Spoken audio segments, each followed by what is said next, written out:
Hey practitioners, Josef here and welcome to another video or podcast, depending on which medium you use. The last video about doing nothing and why it's healing for the society got a little bit more views than usual for this channel, I would say, so that positively surprised me. And I got quite a few comments also, comments that were interesting and good because they help me to continue the journey with you and see where it leads. Today it is about energy connected with this idea of doing nothing, connected with the idea of things like meaning, things like intellectual concepts in our society, and what I think is also a little bit of an unusual answer to the idea of energy. So what I want to start off is that one person had a very interesting comment, not necessarily the most thoughtful, and unfortunately I cannot read it to you because it's not there anymore. I think the person maybe deleted it. But the comment was basically that he was writing about that he has a lot of energy now in his life, basically like a really abundance of energy doing lots of stuff. He was saying he wakes up in the morning at 5 or 6, tends to his livestock, takes care of his garden, he plays the violin, he does all sorts of things that he is deciding on his own. And I'm not 100% sure how the comment was meant or what is the background of the comment. He didn't explain. There were also some grammatically mistakes, so it was a bit difficult to read. But it could have been meant as a counter to my idea of actually doing nothing, of just sitting there and kind of dropping out of this frenzy of society where you are kind of forced by the push of the culture into doing more and more and more.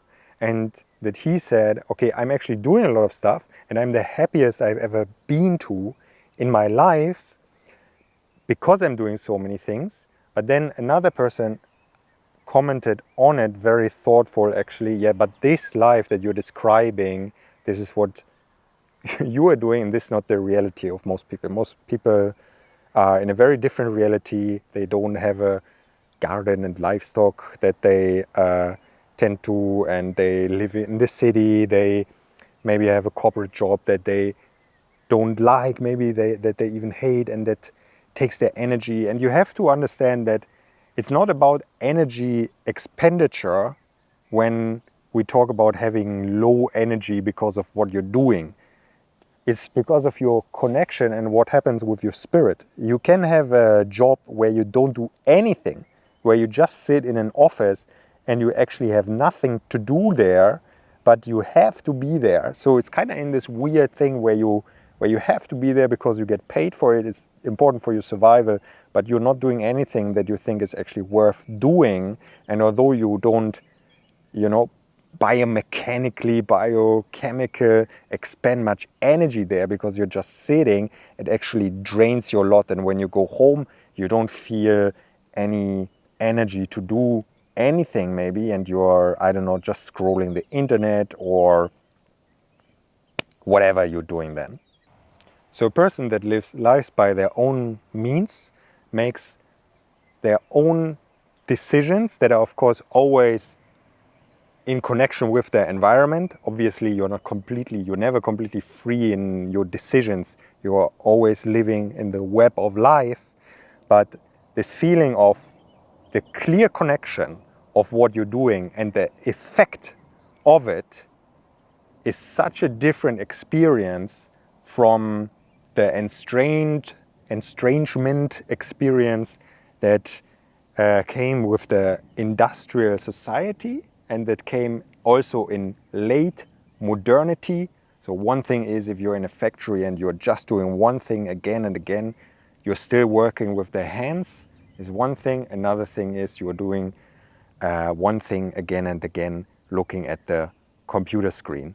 Personally, since I don't have experience with any of the two, I don't know how they feel different, but I'm pretty sure there is a difference between the two, what it does with the human spirit.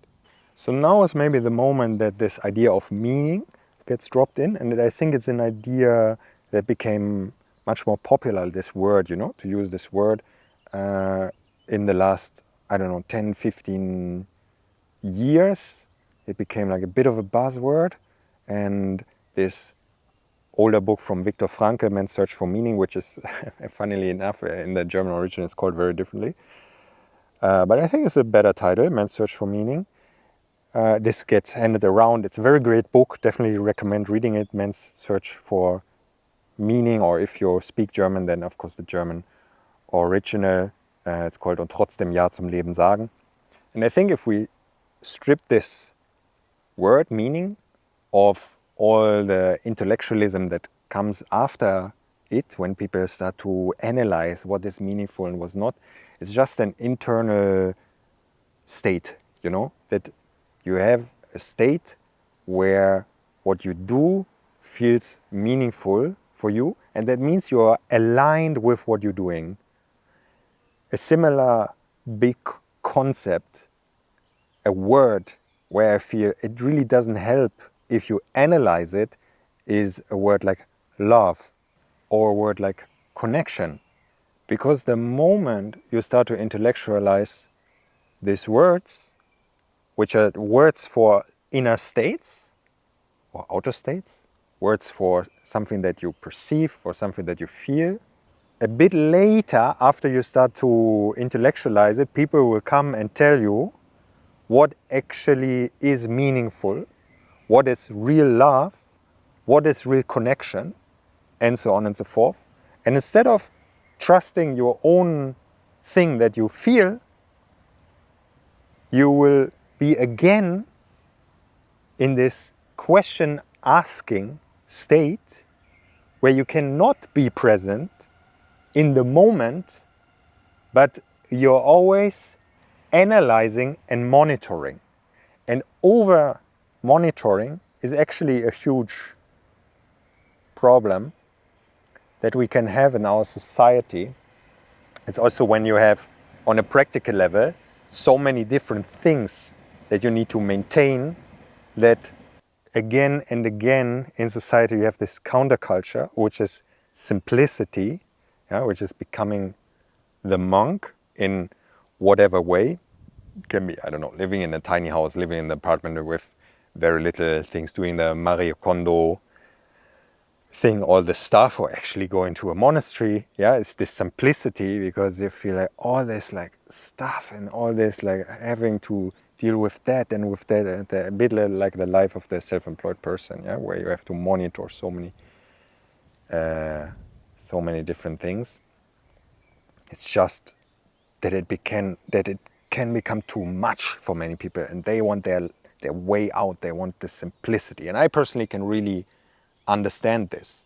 So when I talk about doing nothing, and if you didn't watch the last video or listen to the last podcast episode, doing nothing doesn't mean that you do something like watching TV. That's doing something. Doing nothing really means to just sit there or lie there and just feel completely okay with being in the present moment and not doing any action.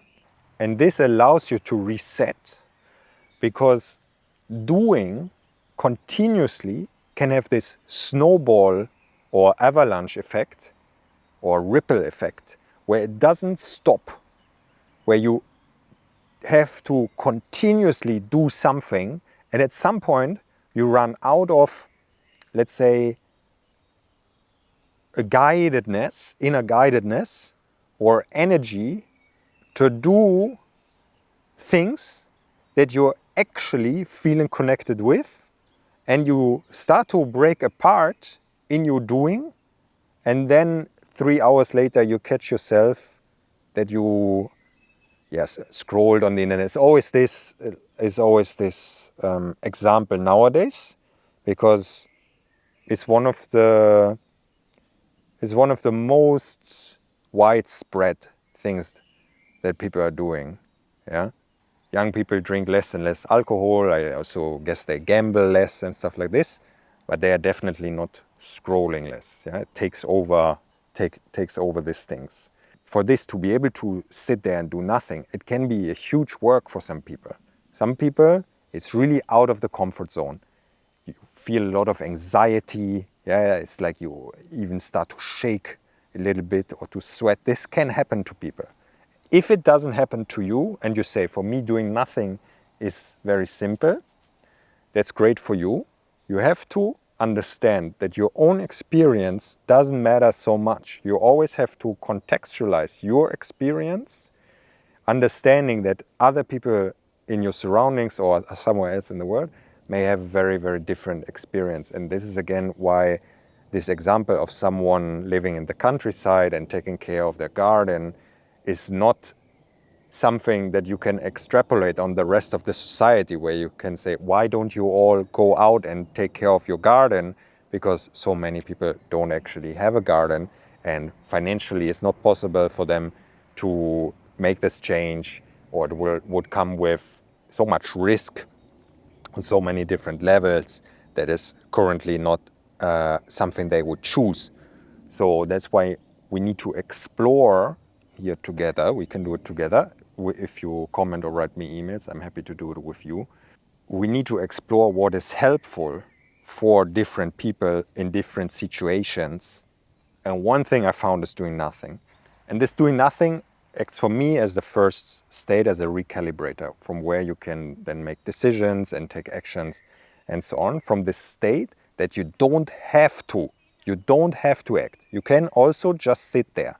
If you are in this, if you achieved this, yeah, that you can just sit there, it will make you much more free in your decisions. And I'm saying a lot of words now and becomes a little bit intellectual, and I want to make sure it doesn't become too conceptual, too intellectual, because then it doesn't speak anymore to this inner wisdom so much. So I'm trying to be a little bit careful, because also sometimes the comments are a little bit brainy, a bit like making a lot of assumptions about the human being and so on and so forth. So I want to be careful with that, because my work is about experiencing, about giving things to people that where they can experience and where they can make their own experiences, and I don't chew it for you, and give you the already like the birds. Sometimes the mother bird already chews and then regurgitates.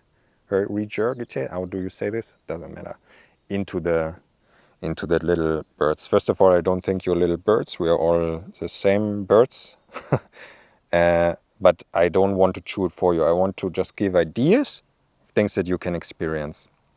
So after you did nothing, after you experience this, the next thing is when you do things to recognize your own experience of doing something, what is your immediate experience. And then there can be a moment of analyzation, of reflection of what you're doing and how you're feeling with doing something. And now there is a very, very important part. The part is that when you do things, when you're used to do things, that will definitely override, or that not definitely, but it can override and can change your experience in comparison to when you do something for the first time, or when you just did something for a few times. And not just that it will change the experience of what you're doing a lot, but it will also change the experience of other things.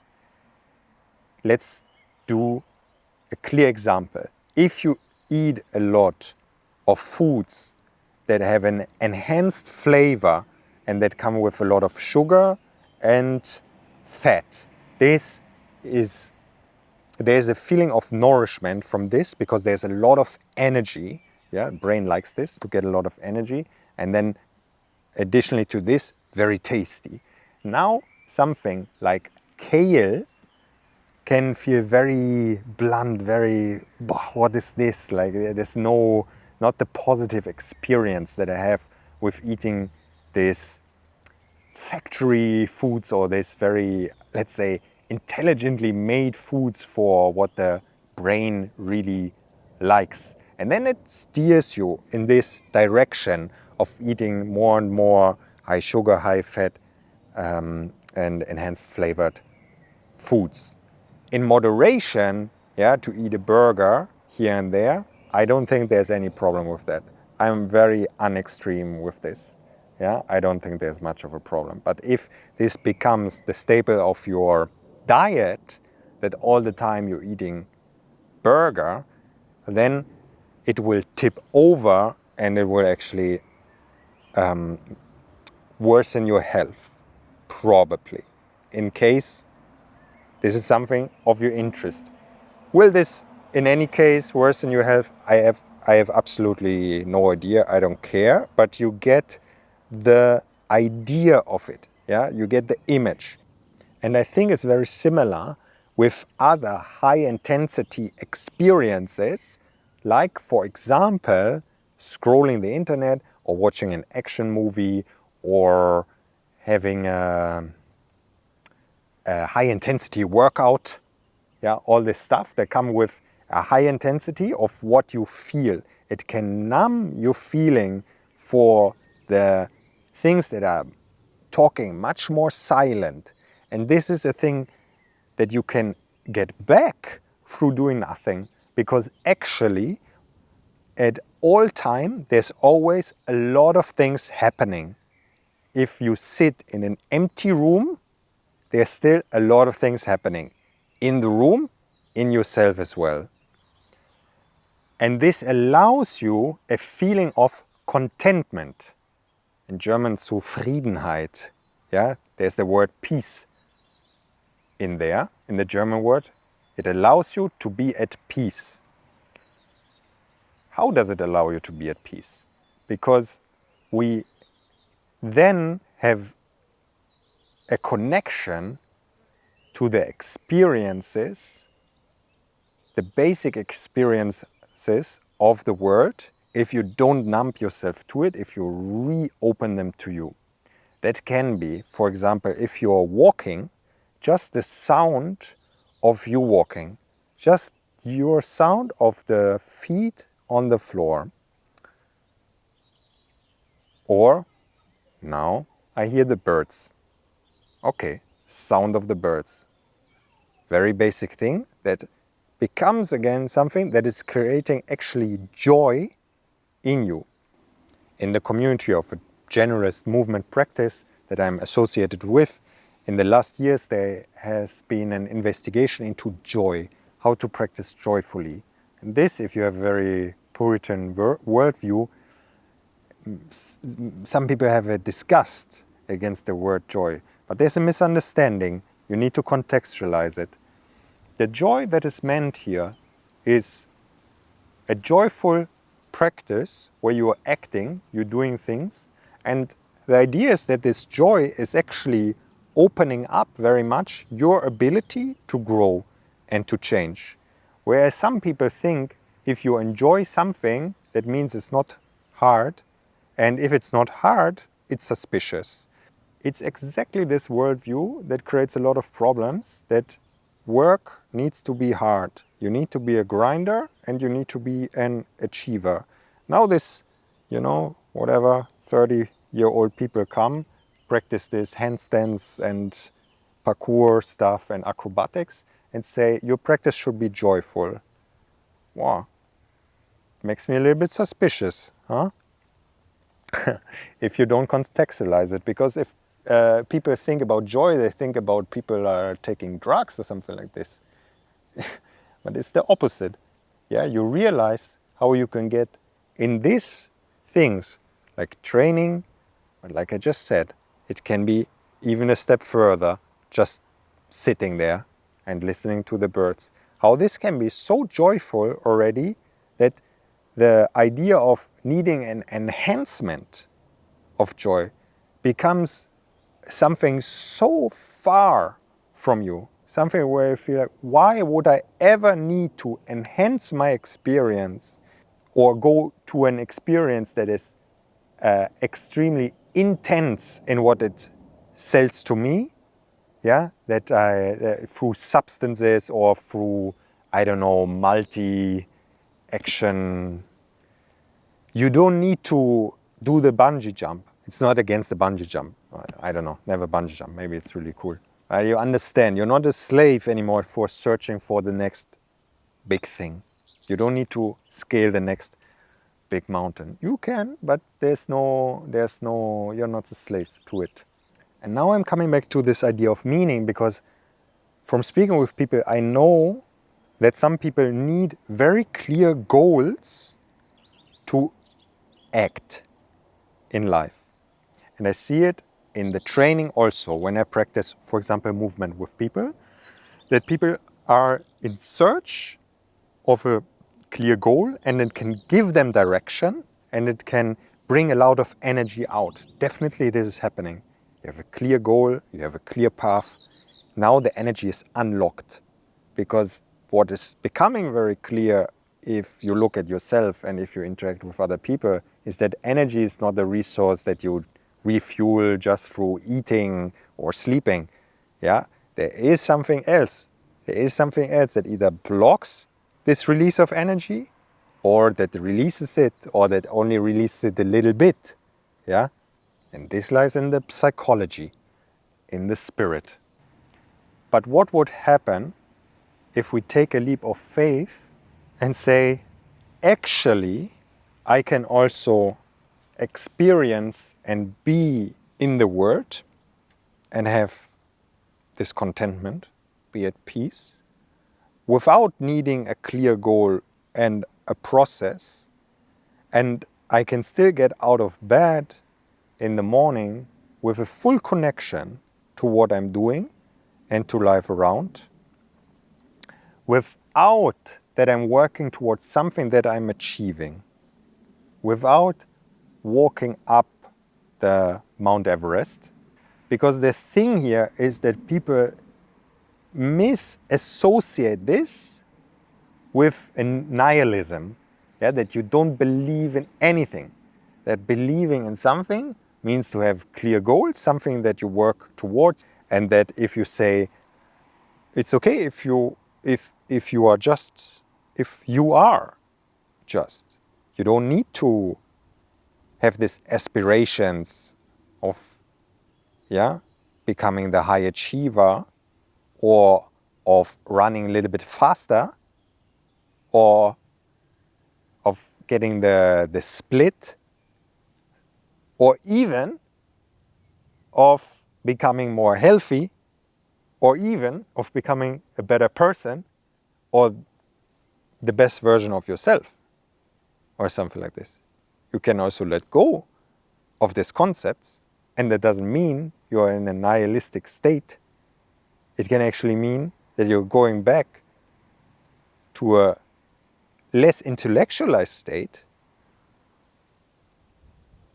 where you exist with something in something that you maybe have not felt before, and something where you felt this cannot be a good life. It's the wrong life to do it like this, because a good life has goals. A good life has this becoming the best version of yourself, whatever this means. Whatever this means, to become the best version of yourself. I need to chuckle always a little bit when people are mentioning this, yeah? Like, what is this? Is there just one best version of yourself? Are there several? What is this best version of yourself? I don't know. I really don't know what this is. And some of you will listen to it and will misunderstand these ideas with lethargically lying in bed, taking social benefits from the hard-working people, and living in your eyes, a completely wrong life. But the actual reality of how a life that I'm talking about is lived is very different from this view that some people have of it. There's actually a lot of things happening. It's just coming from a little bit of a different place. But the way to get there can be that you are lying around. It can be that you're lying around for a month in your bed. This can happen. And from my point of view, that's an absolute legitimate process. The process there to this state of being and acting is individual. I propose some ideas, there will be many others. And the reason why I talk about it is because I actually have a belief there, which is that I believe this can help people to get out of the grinder that is grinding the humans in the late modernity, to help them be content, at peace, and also that we can live together peaceful and less in destruction of the connection to each other, but also to the environment. That's my hope with it and my belief. And that's why I talk about it. Yeah, let's see. Let's continue. All right.